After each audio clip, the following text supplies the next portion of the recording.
Bidar Revanth Reddy sir, మన రేవంత్ రెడ్డి గారు Bidar Maruti sir నా మీద కోపగించుకున్నారు. వర్షం పడతలేదని, రోడ్లు బాగలేవని అంటున్నారు. సార్కు నేను కొద్దిగా పైసలు ఇవ్వాలి, రేకులు కట్టుకున్న ఇల్లు.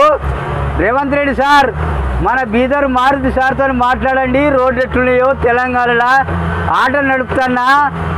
రేవంత్ రెడ్డి సార్, మీరు బాగా గుర్తుపెట్టుకోండి.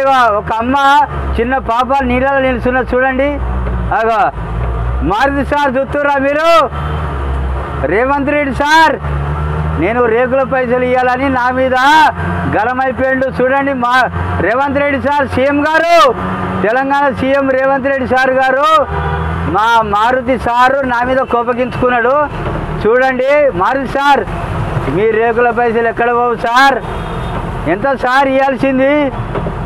Telangana Congress party CM Revanth Reddy sir ఉన్నారు. మీ పైసలు ఎక్కడ పోవు సార్? మీ పైసలు ఇచ్చినాక నేను చచ్చిపోతా కావచ్చు. రండి సార్, తెలంగాణకు రండి, మీ పైసలు ఇస్తా చూడండి.